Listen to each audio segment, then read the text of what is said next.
EMRS Kotra के मेरे सभी होनहार दोस्तों, नमस्ते। क्या शानदार माहौल है यहाँ, है ना? आप सब एक परिवार की तरह यहाँ रहते हैं, सीखते हैं। तो आज हम सब मिलकर एक ऐसे सफर पर निकलने वाले हैं। एक ऐसा सफर जो आपके भविष्य की दिशा तय करेगा। जी हाँ, ये बातचीत खास तौर पर आपके लिए है, ताकि आपके जो सपने हैं ना, उन्हें असली पंख मिल सके। तो चलिए शुरू करते हैं।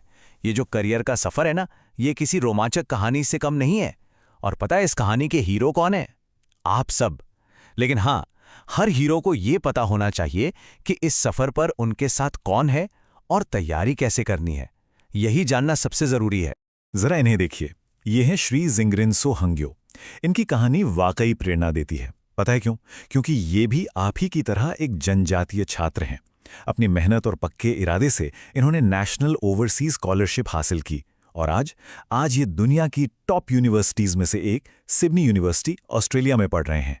ये इस बात का जीता जागता सबूत है दोस्तों कि अगर इरादे चट्टान की तरह मजबूत हों तो कोई भी मंजिल, कोई भी सपना दूर नहीं होता।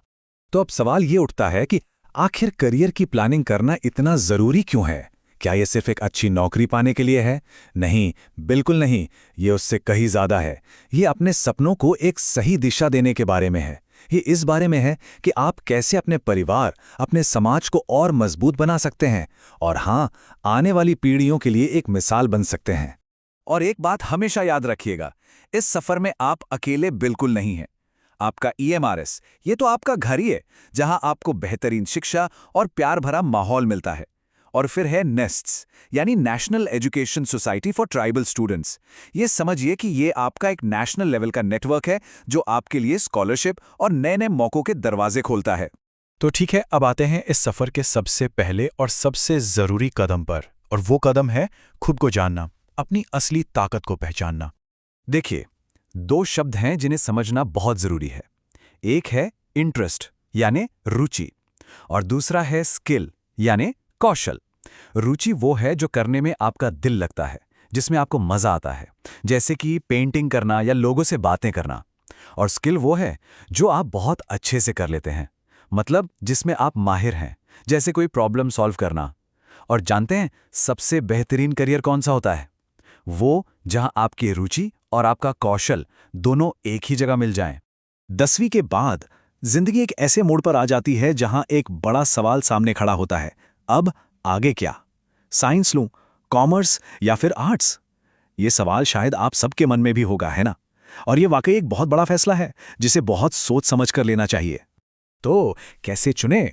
चलिए इसे एकदम आसान बनाते हैं। खुद से पूछिए, क्या आपको ये जानने में दिलचस्पी है कि चीजें क्यों और कैसे काम करती हैं? जैसे ये पेड़ पौधे कैसे बड़े होते हैं या मौसम कैसे बदलता है? अगर हाँ, तो साइंस आपके लिए है। अच्छा, या फिर क्या आपको ये समझना अच्छा लगता है कि कोई दुकान कैसे चलती है, पैसे का हिसाब किताब कैसे होता है? अगर ऐसा है तो कॉमर्स एक बेहतरीन ऑप्शन है। और अगर आप हमारे समाज, हमारे रीति रिवाजों, हमारे इतिहास को समझने में रुचि रखते हैं या ये जानना चाहते हैं कि सरकार कैसे काम करती है, तो आर्ट्स आपको आईएएस, आरपीएस ऑफिसर बनने जैसे बड़े मौकों तक ले जा सकता है। तो एक बार आपने अपनी स्ट्रीम चुन ली तो समझ लीजिए कि आपके सामने कई नए रास्ते खुल गए हैं। तो अब हम इन्हीं अलग अलग रास्तों के बारे में बात करेंगे कि कौन सा रास्ता कहां तक जाता है। सरकारी नौकरियां ये हमेशा से एक बहुत अच्छा विकल्प रही हैं और आज भी हैं। इसमें एक स्थिरता तो है ही, साथ ही देश की सेवा करने का एक बहुत बड़ा मौका मिलता है। सोचिए, आप आर्मी, नेवी या एयरफोर्स में जाकर देश की रक्षा कर सकते हैं, या फिर एसएससी के जरिए केंद्र सरकार के अलग अलग विभागों का हिस्सा बन सकते हैं। और हाँ, यूपीएससी या आरपीएससी की परीक्षा पास करके आईएएस, आईपीएस या आरपीएस अधिकारी बनकर सीधे तौर पर समाज में बदलाव ला सकते हैं। एक बात और, ये सोचना गलत है कि सफलता सिर्फ कॉलेज की डिग्री से मिलती है। ऐसा बिल्कुल नहीं है। अगर आपके हाथों में कोई हुनर है, कोई स्किल है, जैसे लकड़ी का काम या बिजली का काम या मिट्टी के बर्तन बनाना, तो व्यावसायिक शिक्षा आपके लिए ही है। आप स्टार्टअप इंडिया जैसी सरकारी योजनाओं की मदद लेकर अपना खुद का बिजनेस भी शुरू कर सकते हैं। और हाँ, ये जो डिजिटल दुनिया है ना, इसमें भी आज के जमाने में कमाई के बहुत सारे नए रास्ते खुल गए हैं। अब एक बहुत जरूरी बात, आपके सपनों के बीच में पैसों की कमी को नहीं आना चाहिए। और ये सुनिश्चित करने के लिए सरकार ने खास तौर पर आपके लिए बहुत सारी स्कॉलरशिप और योजनाएं बनाई हैं। चलिए अब जरा इनके बारे में जानते हैं। ये नंबर देखिए, 750। ये कोई छोटा मोटा नंबर नहीं है। हर साल सरकार हमारे जनजातीय छात्रों को पीएचडी जैसी ऊंची पढ़ाई करने के लिए 750 फेलोशिप देती है। सोचिए जरा, इसका मतलब साफ है कि आप में से कोई भी देश का अगला बड़ा वैज्ञानिक या रिसर्चर बन सकता है। याद है हमने शुरू में श्री जिंग्रिन्सो हॉक्यो की बात की थी। अगर आपका भी सपना उनकी तरह विदेश की किसी बड़ी यूनिवर्सिटी में पढ़ने का है, तो नेशनल ओवरसीज स्कॉलरशिप आपके इसी सपने को पूरा करने के लिए है।